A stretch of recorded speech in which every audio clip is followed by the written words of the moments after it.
প্রিয় উপস্থিতি, এনবিআর এর পাক বাজেট সভা এবং প্রজ্ঞা ও আত্মা কর্তৃক বিধি শুল্ক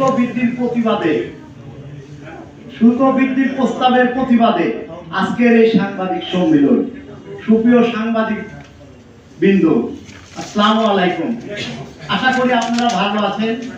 বাংলাদেশ বিড়ি শ্রমিক ফেডারেশনের আহ্বানে সাড়া দিয়ে আজকের এই সংবাদ সম্মেলনে উপস্থিত হওয়ার জন্য আপনাদের জানাই ধন্যবাদ ও শুভেচ্ছা। 2026-27 অর্থ বছর বাজেটে প্রস্তাবিত বাজেটে পরবর্তী সময়ে আপনাদের সামনে আমরা উপস্থিত হয়েছি। আপনারা জানেন, বিড়ি শিল্প উপমহাদেশের একটি আদি ও পুরাতন শিল্প। এই উপমহাদেশ যখন বেকার মানুষের কোনো কর্মসংস্থানের সুযোগ ছিল না, তখন বিড়ি শিল্পই ছিল একমাত্র কর্মসংস্থান। আজও দেশের প্রায় 18 লক্ষ অসহায়, হতদরিদ্র, স্বামী পরিত্যক্তা, বন্যা কবলিত জনগণ, শারীরিক বিকলাঙ্গ সহ সুবিধা বঞ্চিত শ্রমিক বিড়ি কারখানায় কাজ করে জীবিকা নির্বাহ করে। প্রিয় সাংবাদিক ভাইয়েরা, আপনারা জানেন, সবার আগে বাংলাদেশ স্লোগানকে সামনে রেখে বর্তমান সরকার ক্ষমতায় এসেছে। প্রধানমন্ত্রী তারেক রহমান দেশের অসহায় মানুষের মুখে হাসি ফুটিয়ে তুলতে ফ্যামিলি কার্ড প্রদান করেছেন। দেশের নাগরিকদের সামাজিক নিরাপত্তা নিশ্চিত করার লক্ষ্যে ফ্যামিলি কার্ড বর্তমান সরকারের একটি যুগান্তকারী সিদ্ধান্ত। ন্যায্য অধিকার প্রতিষ্ঠায় বিএনপি সবসময় শ্রমিকদের পাশে ছিল। শহীদ রাষ্ট্রপতি জিয়াউর রহমান বলতেন, শ্রমিকদের দুটো হাতি দেশের উন্নয়নের চাবিকাঠি। তিনি নিজেকে একজন শ্রমিক হিসাবে পরিচয় দিতে গর্ববোধ করতেন। বেগম খালেদা জিয়া শ্রমজীবী মানুষের কল্যাণে শ্রম কল্যাণ ফাউন্ডেশন প্রতিষ্ঠিত করেছেন। আমরা বিড়ি শ্রমিকরা ফ্যামিলি কার্ড চাই না, কর্ম করে জীবিকা নির্বাহ করতে চাই। এছাড়া বিগত ফ্যাসিস্ট সরকার বিড়ি শিল্পকে ধ্বংস করে বিদেশি সিগারেট কোম্পানিগুলোকে বিভিন্নভাবে রাষ্ট্রীয় সুবিধা দিয়েছে। ফলে বিড়ির মালিকরা অসংখ্য কারখানা বন্ধ করতে বাধ্য হয়েছে।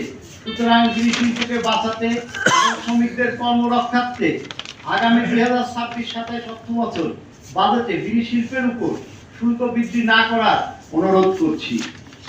প্রিয় জাতির বিবেক সাংবাদিক বন্ধুগণ, বিড়ি ও সিগারেট একই গোত্রভুক্ত হওয়া সত্ত্বেও দুটোর মাঝে বৈষম্য বিরাজমান করছে এবং বিড়িকে অসম প্রতিযোগিতায় বাধ্য করা হচ্ছে। বিড়িতে অগ্রিম আয়কর 10%, অর্থাৎ 10%, আর সিগারেটে 5%। সুতরাং সিগারেটের ন্যায় বিড়িকে অসীম ও বিড়ির অগ্রিম আয়কর 5% নির্ধারণ পূর্বে আয়করের বৈষম্য দূর করার জন্য বিনীত অনুরোধ করছি। প্রিয় দেশপ্রেমিক সাংবাদিক বৃন্দ, বিড়ি শিল্প দেশীয় শ্রমিক বান্ধব শিল্প।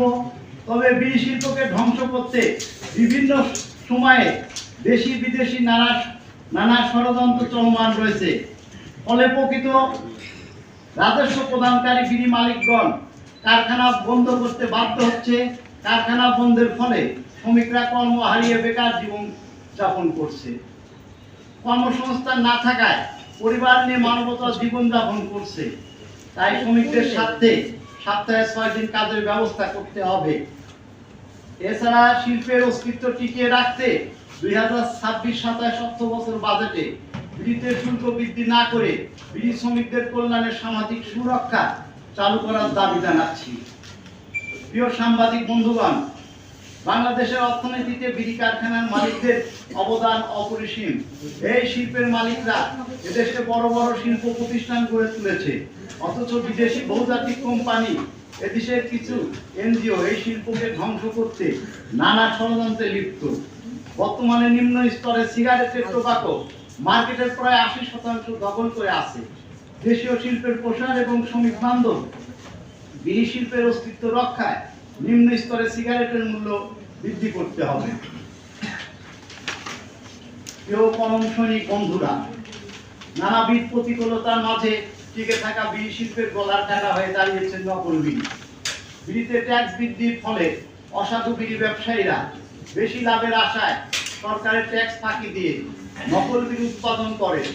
এছাড়া খুচরা বিক্রেতাগণও বেশি লাভের আশায় নকল বিড়ি বিক্রিতে উৎসাহিত হয়। এতে সরকার বিপুল পরিমাণ রাজস্ব হারায় এবং প্রকৃত রাজস্ব প্রদানকারী বিড়ি মালিকরা ক্ষতিগ্রস্ত হয়।